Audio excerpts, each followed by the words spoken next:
যুক্তরাষ্ট্র আর চীনের মধ্যে চলমান উত্তেজনা এখন এক নতুন মাত্রায় পৌঁছেছে। চীন সরাসরি ঘোষণা দিয়েছে, যে কোনো যুদ্ধের জন্য আমরা প্রস্তুত। এটা শুধু কথার কথা নয়। বিবিসির প্রতিবেদনে বলা হয়েছে, মার্কিন প্রেসিডেন্ট ডোনাল্ড ট্রাম্প সম্প্রতি চীনের বিরুদ্ধে নতুন করে এক গুচ্ছ শুল্ক আরোপ করেছেন। চীনও পাল্টা জবাব দিয়েছে, মার্কিন কৃষিপণ্যের ওপর 10 থেকে 15% শুল্ক বসিয়েছে। কিন্তু এবার চীনের প্রতিক্রিয়া কেবল অর্থনৈতিক নয়, বরং কূটনৈতিকভাবেও অনেক বেশি কঠোর। রয়টার্সের প্রতিবেদনে বলা হয়েছে, বেইজিংয়ে জাতীয় গণকংগ্রেসের বার্ষিক অধিবেশনের মঞ্চ থেকে চীনের প্রধানমন্ত্রী লি চিয়াং স্পষ্ট জানিয়েছেন, তাদের দেশ যুদ্ধের জন্য সব ধরনের প্রস্তুতি নিয়ে রেখেছে। ট্রাম্প প্রশাসন যে কোনো ক্ষেত্রেই যুদ্ধ চাপিয়ে দিতে চাইলে চীন শেষ পর্যন্ত লড়বে।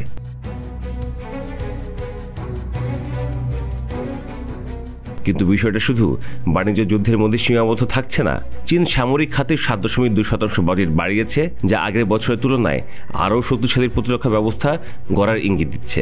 বিবিসির আরেকটি প্রতিবেদনে বলা হয়েছে, চীন মনে করছে বিশ্বে গত এক শতাব্দীর মধ্যে সবচেয়ে বড় পরিবর্তন এখন ঘটছে এবং তারা এই পরিবর্তনের জন্য প্রস্তুত থাকতে চায়।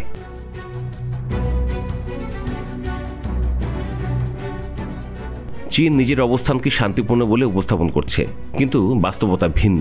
রয়টার্সের বিশ্লেষণে উঠে এসেছে, সাম্প্রতিক বছরগুলোতে তারা দক্ষিণ চীন সাগরে সামরিক উপস্থিতি বাড়িয়েছে, তাইওয়ানের চারপাশে সামরিক মহড়া চালিয়েছে, এমনকি তাদের সৈন্যদের যুদ্ধের জন্য মানসিকভাবে প্রস্তুত থাকার নির্দেশ দিয়েছে। বিশ্লেষকরা বলছেন, চীনের এই শক্ত অবস্থানের পেছনে অর্থনৈতিক সংকটও কিন্তু দায়ী। দেশটি অর্থনৈতিক দুর্বলতা কাটিয়ে উঠতে চাইছে, কিন্তু মার্কিন শুল্ক নীতির কারণে বিনিয়োগকারীরা চীনে বিনিয়োগ করতে ভয় পাচ্ছেন। স্টকহোম ইন্টারন্যাশনাল পিস রিসার্চ ইনস্টিটিউটের তথ্য অনুযায়ী চীনের সামরিক বাজেট $245 বিলিয়ন, যা যুক্তরাষ্ট্রের তুলনায় কম হলেও যথেষ্ট প্রতিযোগিতামূলক। তবে ট্রাম্প প্রশাসনকে চীনের হুঁশিয়ারকে গুরুত্ব দেবে? বিবিসির প্রতিবেদনে বলা হয়েছে, যুক্তরাষ্ট্র এরই মধ্যে চীনকে তাদের সবচেয়ে বড় বৈদেশিক নীতি ও অর্থনৈতিক প্রতিদ্বন্দ্বী হিসেবে দেখছে।